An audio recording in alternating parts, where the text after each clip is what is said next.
Assalamualaikum warahmatullahi wabarakatuh. Perkenalkan, saya Irma Suryani, calon guru penggerak angkatan 10 dari SMA Negeri 10 Kabupaten Tebo, Provinsi Jambi. Pada kesempatan ini saya akan melakukan praktek coaching, yaitu praktek pra-observasi supervisi pembelajaran dengan rekan sejawat saya. Di sini yang bernama Ibu Mezla. Silakan Ibu Mezla, perkenalkan diri. Assalamualaikum warahmatullahi wabarakatuh. Perkenalkan, nama saya Mizla. Saya di SMA Negeri 10 Tebo ini mengampu mata pelajaran fisika. Terima kasih Bu. Ya. Nah, Assalamualaikum Bu Memes. Waalaikumsalam Bu Irma. Apa kabarnya hari ini? Alhamdulillah sehat Ibu. Alhamdulillah sehat ya. Semoga kita selalu sehat dan tetap semangat menjalani aktivitas dan profesi kita sebagai pendidik ya Bu Memes ya. Amin. Iya. Sesuai dengan percakapan kita kemarin, Bu Memes nanti akan saya observasi supervisi pembelajaran. Nah, sebelum kita melakukan observasi pada saat pelaksanaan pembelajarannya, pada kesempatan ini saya akan melakukan percakapan pra-observasi. Nah, di mana tujuannya agar nanti pas ketika observasi Bu Memes melakukan lebih siap melaksanakan pembelajaran agar dapat memberikan yang terbaik untuk siswa kita. Ya. Baiklah Bu Memes, ada beberapa hal yang ingin saya tanyakan pada pra-observasi ini. Nah, yang pertama yaitu tujuan pembelajaran yang akan Ibu Memes capai dalam supervisi nanti, dalam pembelajaran ketika supervisi nanti apa? Tujuan pembelajaran karena di sini saya akan mengajar tentang torsi. Jadi nanti tujuan pembelajarannya yaitu siswa diharapkan mampu memahami tentang konsep momen gaya atau torsi dalam kehidupan sehari-hari, baik itu tentang besaran-besarannya, kemudian juga cara kerja dan aplikasinya dalam kehidupan. Itu untuk aspek pengetahuannya. Tujuan pembelajarannya ya Bu Memes. Nah, yang kedua nih Bu. Nah, bagaimana dengan cara pengembangan yang ingin Ibu capai dalam proses pembelajaran nanti? Pengembangan apa saja? Apa pengetahuan atau keterampilan?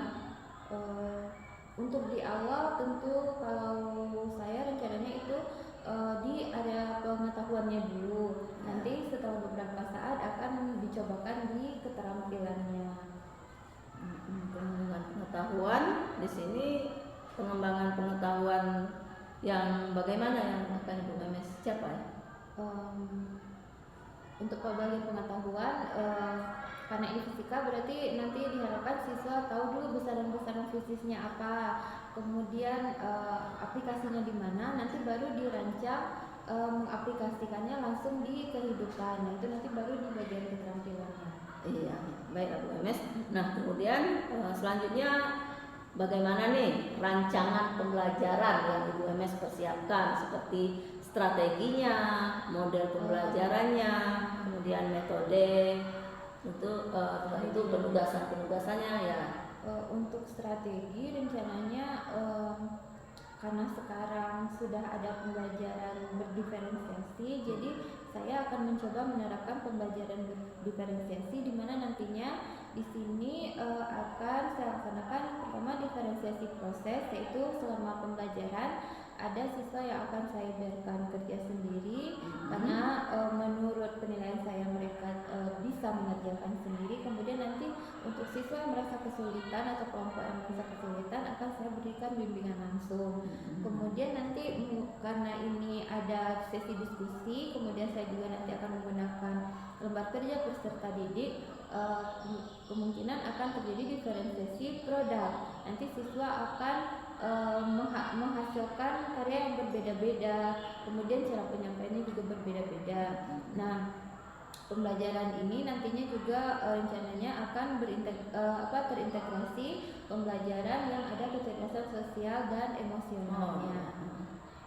Diusahakan. Ya, itu strategi. Kemudian modelnya bagaimana? Untuk model, saya di sini akan saya coba karena fisika itu kan banyak hubungannya dengan kehidupan sehari-hari. Jadi nanti rencananya itu problem based learning. Jadi torsi itu kan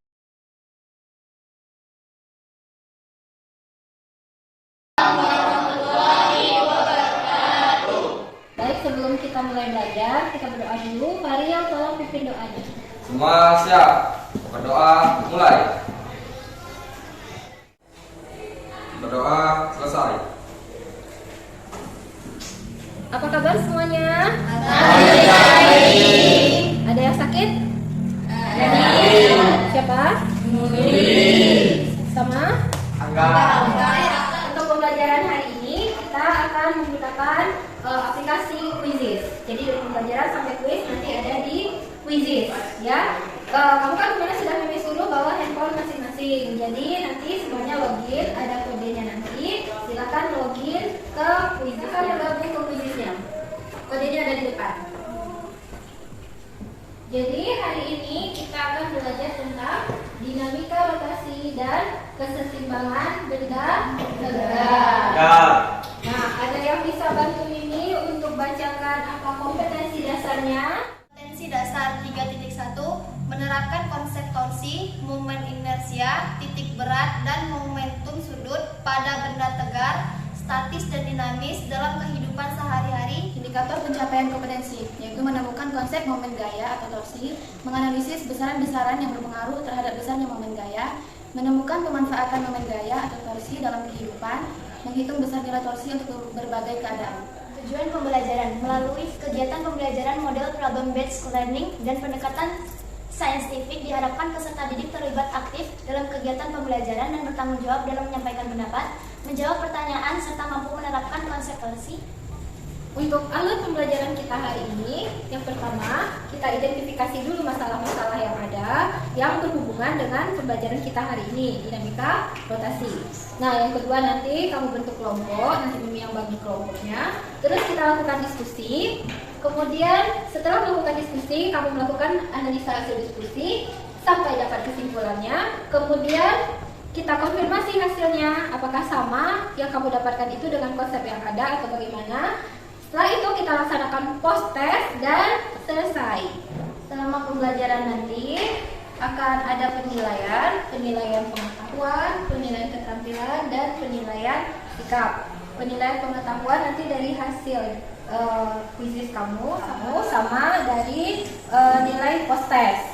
Kemudian untuk keterampilan itu nanti bagaimana kamu aktif atau tidak dalam diskusinya, kemudian kamu mengikuti pembelajaran aktif atau tidak, dan sikap, tanggung jawab kamu terhadap tugas-tugas yang diberikan, kemudian kamu menyampaikan hasil diskusi dan segala macamnya, menanggapi itu bagaimana selama pembelajaran. Jadi hari ini kita akan belajar tentang dinamika rotasi. Ada kata-kata rotasi. Masih ingat pelajaran masuk dulu tentang gerak rotasi? Apa itu gerak rotasi? Gerak yang membentuk lingkaran. Gerak yang lintasannya Membentuk lingkaran. Masih ingat nggak tadi pas di halaman dulu ada tulisan sebelahnya gambar apa? Gambar kren. Nah, kira-kira apa hubungan kren dengan gerak rotasi? Keren bergerak pada kota. Ya, Membentuk jadi lingkaran. bagian mananya? Bagian kren berputar membentuk gerak rotasi atau bentuk lingkaran sehingga menyebabkan gerak rotasi. Oke, mantap. Nah, pertama-tama kamu perhatikan dulu video berikut ini. Dengar ya.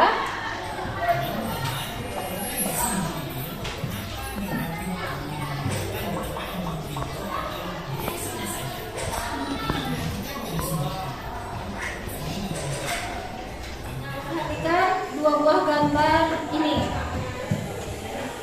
Tampak perbedaan gambar satu dengan gambar dua? Nah, kalau sudah, silakan jawab pertanyaan berikut. Jawab di HP-nya masing-masing.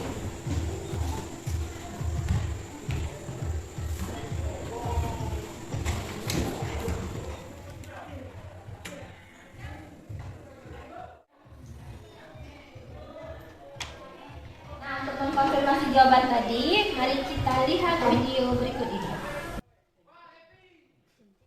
Jadi videonya dari itu. Kan? Boleh di handphone masing-masing, boleh ingat di record. Kamu dibagi dalam 5 kelompok. Di sini sudah ada nama kelompoknya masing-masing, ada 1, 2, 3, 4, 5. Nanti nama kelompoknya dirubah sesuai yang kamu inginkan. Tapi kalau bisa yang ada hubungannya dengan ya, silahkan cari nama kelompoknya masing-masing. Kemudian berkumpul kelompok 1, kelompok 2, 3, 4, dan 5. Silakan ke kelompoknya masing-masing. Kelompok yang di sana nama kelompoknya apa? Kelompok. Oke, kelompok Newton. Yang di belakang? Roger Bacon. Roger Bacon. Yang di tengah? Kepler. Di sini? Inersia. Inersia belakang? Einstein. Oke, mantap. Nah, perhatikan di sini ada 2 buah pertanyaan, ya. Silakan kamu diskusikan jawabannya sambil literasi, boleh ke buku, boleh ke internet, boleh ke modul ajar. Nah, sambil mencari jawaban ini, kamu cari juga keterkaitannya dengan torsi, ya, segala macam hal yang berhubungan dengan torsi. Dikasih waktu 5 menit. Diskusi mimi putar Keys to Imagination untuk penambah semangat dan imajinasinya nyampe kemana-mana. Ya. Oke.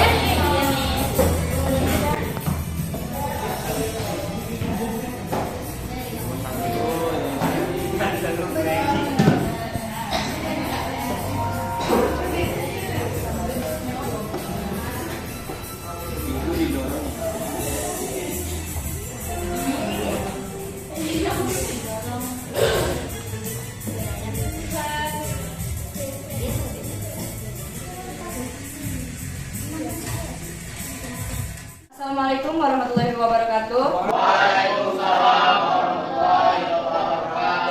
Kami dari kelompok inersia akan menjawab pertanyaan nomor 1. Bandingkanlah posisi engsel pintu dengan posisi tempat kamu mendorong pintu saat yang pertama, saat pintu didorong di bagian tengah. Pada saat pintu didorong di bagian tengah, itu akan lebih sulit karena gaya yang dibutuhkan lebih besar. Baik, saya akan menjawab pertanyaan yang ada di depan, yang nomor 1. Bandingkanlah posisi engsel pintu dengan posisi tempat kamu mendorong pintu saat nomor 1, pintu didorong di bagian tengah. Jawabannya, pada saat pintu didorong di bagian tengah lebih sulit karena letak engsel pintu dengan gagang pintu yang dekat atau nilai R. Disebabkan semakin dekat letak gagang pintu dengan engsel, maka momen gaya semakin kecil dan pintu lebih sulit tertutup atau. Assalamualaikum warahmatullahi wabarakatuh. Waalaikumsalam warahmatullahi wabarakatuh. Saya dari kelompok Kepler akan mencoba menjawab pertanyaan nomor 2. Bandingkan posisi engsel pintu dan posisi tempat mendorong pintu saat pintu didorong di bagian pinggir. Jawabannya, momen gaya torsi akan sebanding dengan lengan gaya sehingga lebih mudah karena letak engsel pintu dan gagang pintu berjauhan. Semakin jauh letak gagang pintu dan engsel, momen gaya akan semakin besar dan pintu lebih mudah terbuka atau tertutup. Assalamualaikum warahmatullahi wabarakatuh. Waalaikumsalam warahmatullahi wabarakatuh.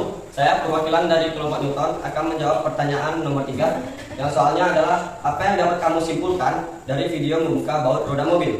Kesimpulannya adalah ketika kita menekan di ujung gagang, maka kita akan lebih mudah untuk membuka roda baut dan memerlukan lebih sedikit tenaga atau gaya.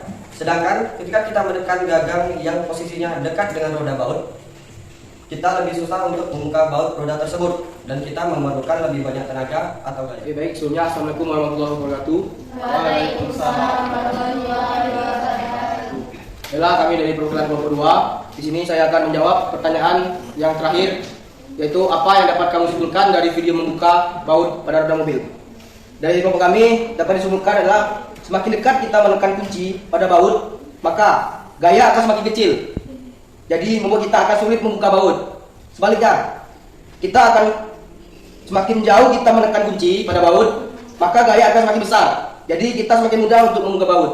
Jadi mungkin hanya itu kesimpulan dari kelompok kami. Kami akhiri. Assalamualaikum warahmatullahi wabarakatuh. Waalaikumsalam warahmatullahi wabarakatuh. Tadi itu semua hasil diskusi dari masing-masing kelompok. Ada yang benar, ada yang mendekati, ada yang bertentangan. Nah, untuk lebih jelasnya kita konfirmasi. Nah, silakan kamu tonton video berikut ini.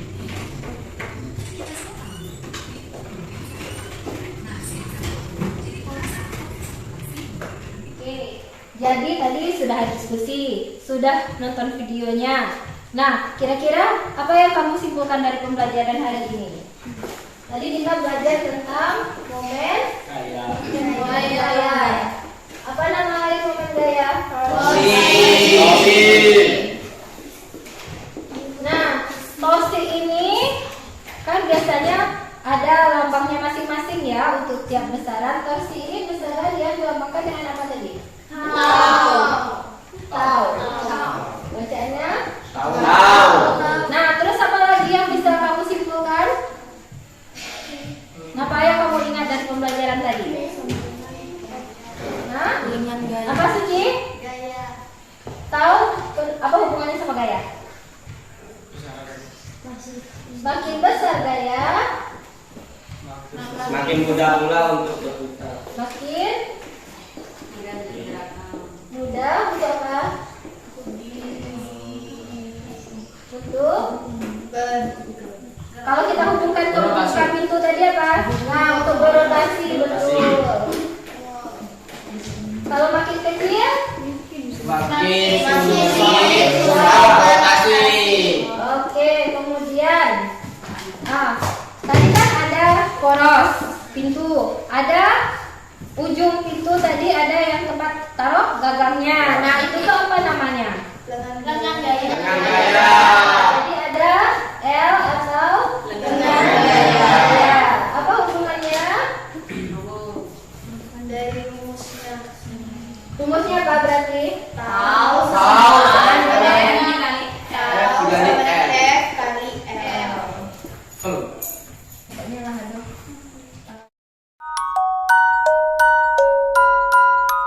Nah, untuk mengetahui sampai mana pembelajaran kita hari ini bisa kamu kuasai, kita akan melakukan post test. Silakan hadapi HP-nya masing-masing, jawab soalnya. Soal pertama itu jawabannya boleh lebih dari satu, karena memang jawabannya lebih dari satu. Soal kedua nanti ada pilihan ganda, dan soal ketiga ada isian singkat. Jadi diisi hasil akhirnya saja.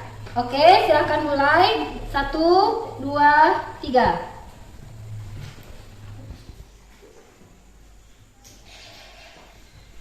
Nah, untuk mereview pembelajaran kita hari ini, tolong isi refleksi pembelajaran. Silakan ada di quizisnya kamu isi. Apakah pembelajaran hari ini menyenangkan atau tidak? Bagaimana yang paling mudah dengan yang paling sulit untuk kamu mengerti? Kemudian apa yang kamu inginkan ada atau tidak ada di pembelajaran berikutnya? Silakan isi di quizisnya masing-masing. Nah, terima kasih telah mengikuti pembelajaran hari ini. Untuk tugas nanti akan mengirim linknya ke Google Classroom kelas ini. Kemudian untuk pembelajaran minggu depan kita akan membahas tentang momen inersia. Oke, terima kasih. Assalamualaikum warahmatullahi wabarakatuh. Waalaikumsalam warahmatullahi wabarakatuh. Ketemu lagi.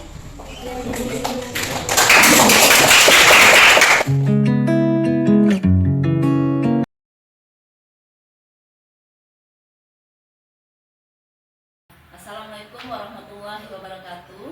Baiklah, di sini saya Irma Suryani, calon guru penggerak angkatan 10 dari SMA Negeri 10 Tubo. Di sini saya akan melakukan wawancara pasca observasi dengan guru atau rekan sejawat saya yang bernama Bu Mesla. ya, dan saya ditemani dengan pengajar praktik saya, Bu Burni. Ya. Baiklah, saya akan memulai percakapan pasca observasi ini. Bu Memes, apa kabarnya hari ini? Alhamdulillah sehat. Ya, alhamdulillah ya. Nah, seperti pembicaraan kita kemarin, setelah melakukan observasi, kita akan berbincang-bincang kembali pasca observasi ini. Di mana di pasca observasi ini tujuan kita mengevaluasi pembelajaran yang sudah Bu Memes lakukan. Nah, baiklah Bu Memes, di sini saya akan melakukan beberapa pertanyaan dengan Bu Memes. Sejauh ini ataupun setelah pembelajaran tadi, bagaimana perasaan Bu Memes? Alhamdulillah, pertama untuk perasaan ini saya cukup senang karena pertama karena ada observasi berarti ada pengamat.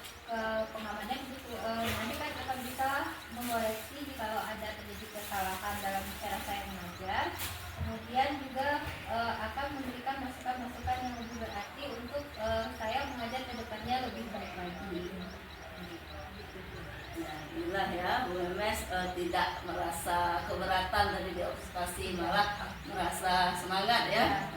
Sehingga nanti bisa ada perbaikan dalam pembelajaran. Nah, kemudian Bu Memes, sini saya akan meminta Bu Memes bagaimana bisa diceritakan lagi bagaimana area atau aspek pengembangan yang Bu Memes lakukan pada pembelajaran tadi di kelas. Untuk aspek kognitif itu lumayan bagus tanggapan dari anak-anak, karena kan juga kemarin menggunakan laboratorium digital, jadi anak agak lebih semangat. Cuman untuk dari segi keterampilan saya belum bisa mengamati, kemudian menentukan hal-hal apa yang seharusnya dinilai untuk bagian dari keterampilan ini dalam pembelajaran saya. Ya, jadi area pengembangannya ada aspek kognitif dan aspek keterampilan. Di mana Bu Memes dalam aspek kognitif udah merasa intinya baik, bagus. Nah, ya tadi menurut pemaparan Bu Memes, Bu Memes mengatakan aspek keterampilan yang belum. Nah, coba ya saya ingin menggali lagi mengapa aspek keterampilan Bu Memes rasakan belum begitu baik prosesnya tadi. Pertama mungkin karena saya masih kurang memahami, jadi mungkin nanti akan saya kaji lebih dalam. Kemudian yang kedua itu saya belum menemukan, mungkin karena belum paham tadi, belum terlalu paham, jadi saya kurang menemukan hubungan antara materi ini dengan keterampilan. Apakah keterampilannya itu hanya berupa kalau praktek langsung, atau kita kan tadi pakai laboratorium digital gitu. Nah, kalau itu tuh cara menilai keterampilannya bagaimana, jadi saya belum terlalu paham di situ. Jadi proses ataupun penilaian dalam keterampilan siswa, fokus yang ingin Bu Memes nilai itu tadi belum terobservasi atau belum tergambar dengan jelas. Nah, kira-kira nih gimana nanti strateginya agar nanti pembelajaran selanjutnya bisa tergambar jelas untuk menilai aspek keterampilan tadi. Mungkin nanti saya akan melakukan kajian literasi, saya searching lagi, kemudian berdiskusi dengan Bu Irma dan guru-guru senior lainnya. Kan kebetulan di sekolah kita ada guru penggerak dan yang lain juga yang lebih ahli, mungkin nanti coba saya tanya ke sana. Kemudian ya mungkin nanti mau cari tahu lebih banyak lagi gitu. Atau juga menentukan metode pembelajarannya. Ya, jadi ada beberapa strategi yang akan Bu Memes lakukan ya Bu Memes di pembelajaran selanjutnya agar kendala tadi bisa teratasi, seperti nanti literasi kembali atau searching, berdiskusi dengan rekan-rekan senior atau rekan-rekan yang sebidang dengan Bu Memes fisika ya. Ya, bagus sekali Bu Memes. Nah, kira-kira kapan Bu Memes akan berdiskusi dan kapan akan menerapkan fokus keterampilan yang sudah didapat melalui diskusi itu? Kemungkinan sampai akhir bulan saya mau searching sama berdiskusi dulu. Jadi kemungkinan bulan depan, untuk tanggal pastinya belum tahu. Jadi saya kan mau dulu, setelah saya melakukan testing dan diskusi, nanti mau rancang ulang tapi kemungkinan belum, dan depan mempraktekkan di pembelajarannya. Bulan depan ya. Bagus Bu Memes, saya tunggu komitmennya dan saya tunggu nanti kita berbincang kembali ketika sudah melakukan komitmennya di kelas ya. Mungkin kita ada perbincangan kembali untuk berdiskusi, mengevaluasi kembali, tidak hanya sebatas ini saja. Ya, baiklah Bu Memes, mudah-mudahan dengan apa yang kita bicarakan ini bermanfaat bagi kita semua, baik bagi Bu Memes maupun bagi saya. Terima kasih Bu Memes. Saya ucapkan terima kasih. Jangan bosan-bosan mungkin untuk selalu menghubungi, berbincang. Ya, demikianlah diskusi ataupun pembicaraan kami pasca observasi ini dengan Ibu Memes sebagai guru yang saya observasi dan diamati oleh pengajar praktik saya yaitu Bu Mary. Saya akhiri. Wassalamualaikum warahmatullahi wabarakatuh.